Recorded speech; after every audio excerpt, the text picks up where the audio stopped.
Hello, my name is Kasha. I'm a naturopath at Pure Health Nutrition, and I'm here today to talk about allergies and hay fever because we're in spring now and coming into, or we're in allergy season where people commonly get hay fever and allergies. I thought it might be a good time to speak about this.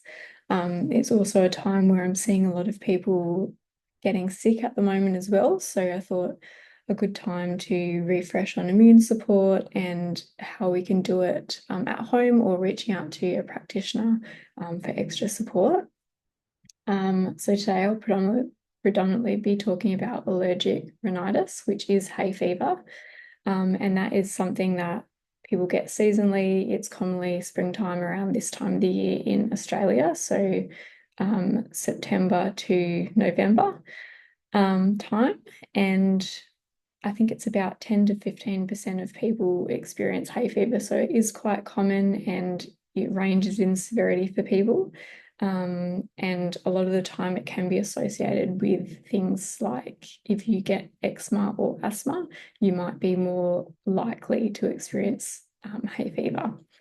But the main triggers for hay fever, which the people that get it will know what sets them off, but it's often pollen, dust, mold, animal dander, different chemicals, and also things like feathers and maybe some other things like some different household chemicals and stuff like that. And the cause of hay fever or this allergy response is just a sensitivity of the immune system. It's overreacting to these particles and saying, they're foreign and it's just putting a bit of a marker on it and to say that it's not normal and we're reacting to this. Things like pollen, dust, smoke, the things that I mentioned before. So yeah, essentially overreacting of the immune system, it's releasing immune chemicals and inflammatory chemicals, which make us experience some of the horrible symptoms that we get. And this can be exacerbated in times where the season changes, or we're in a different climate, so we're traveling around or we're exposed to, different things like if people have burn off certain time of the year, that can exacerbate people, and things like that. Allergies can also run in families. So if one of your parents or both of your parents have allergies, you are more likely to experience them.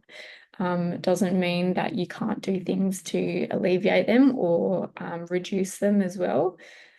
Things like chronic stress and lack of sleep can also contribute to allergies just because of that strong impact on the immune system, with chronic stress and things like not sleeping enough, and also poor diet. So not getting enough of those nutrients that help the immune system function properly, and also supporting gut health. So there is a large portion of our immune system which is in our gut, about 70 to 80%.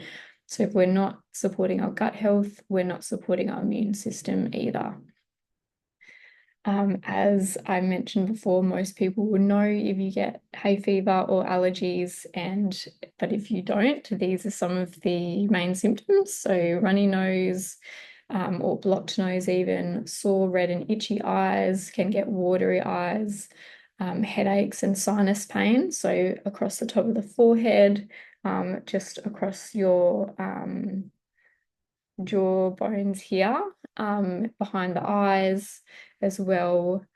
Scratchy throat or a itchy roof of the mouth is common as well, and coughing and asthma, as I said before, as well. Other symptoms which might seem a bit strange but can be associated with hay fever as well are changes to bowel motion. So some people can switch from constipation to diarrhea. You can also get things like stomach cramps or just abdominal pain as well.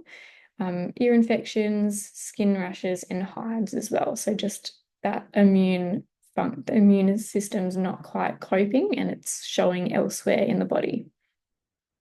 As I said before, hay fever can often coexist with asthma and eczema, just because those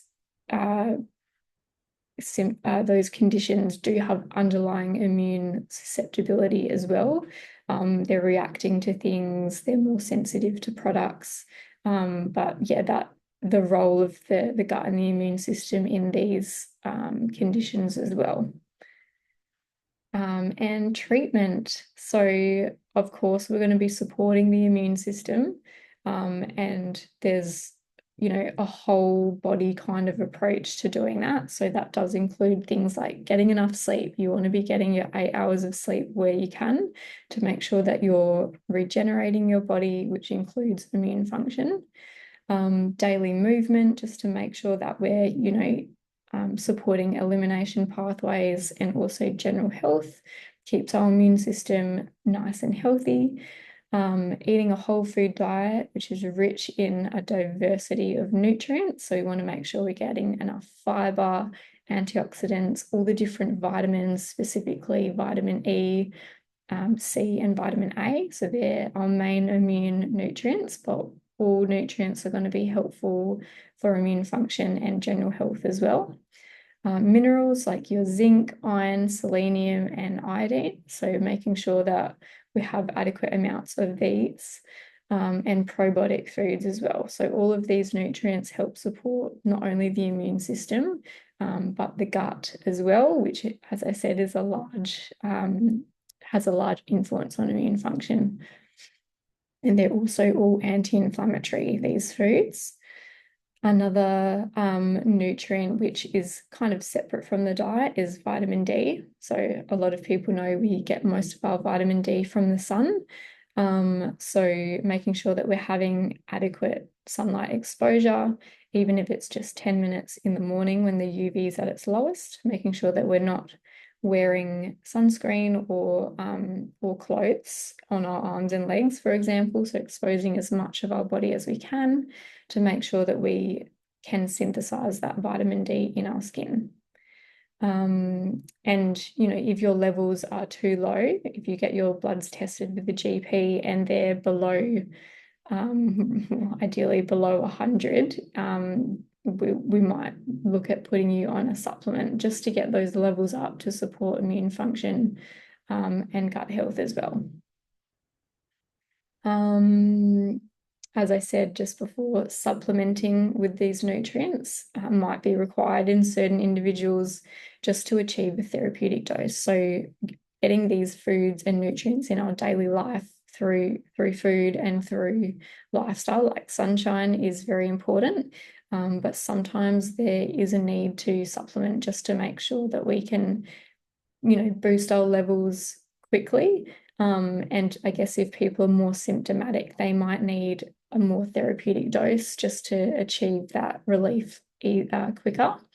But there's also other nutrients which we would probably supplement with over having it in food, just because you get that larger amount, which is therapeutic and it's proven to have that result.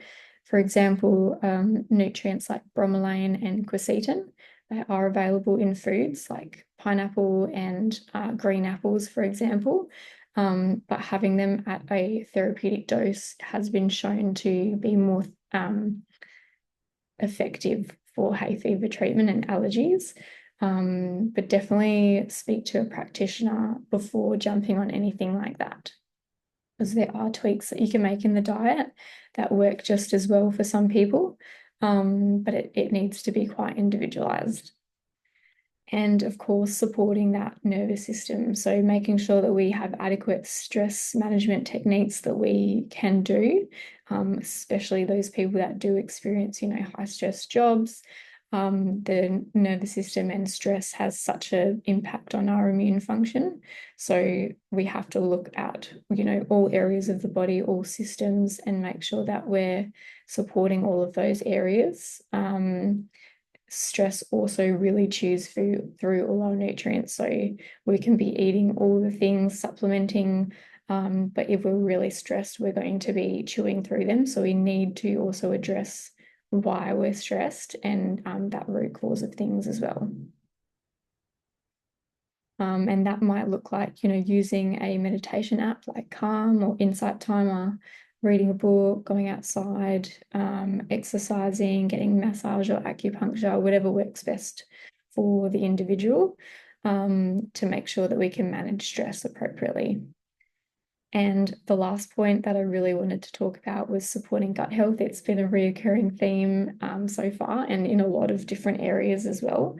But encouraging microbiome diversity is very important as our microbiome produces nutrients, it releases anti-inflammatory compounds, it does crosstalk to a lot of other areas in the body, particularly the immune system. So making sure that we're getting a range of prebiotic fibers and having enough fiber to feed that bacteria, as well as probiotic foods. And sometimes specific strains of bacteria might be more indicated for certain individuals or certain conditions. So really a good idea to speak to a practitioner instead of just jumping on, a pharmacy kind of formulation. Each strain has a specific purpose, so make sure that you get something that's tailored towards you. And we do also offer complete microbiome testing at Pure Health, and this just gives us helps us identify any underlying causes. So if you do experience allergies, constant immune issues, skin issues as well, it is a really good idea to deep dive into the gut health, see what's going on there. Do you have microbiome imbalances? Do you have gut inflammation and leakiness? And it does give us a bit of an idea about immunity, obviously talking about how much of the immune system's in the gut. So if that's an area where you struggle with, if you get experience gut issues like bloating and food allergies and stuff like that, on top of the other things that I've mentioned, definitely reach out and is a good idea to potentially look in through a microbiome test. And lastly, being a naturopath, I can obviously use herbal medicines. And there are so many amazing herbs that we can use to support the immune function, but also provide relief for acute hay fever symptoms and allergies. And we can make these very personalized for you through a herbal liquid formula, or through herbal tablets if a liquid herbal isn't your thing. But definitely, reach out, book an appointment with one of the naturopaths here, and we can make a tailored one just for you. Thank you so much for listening today, and see you at the next one.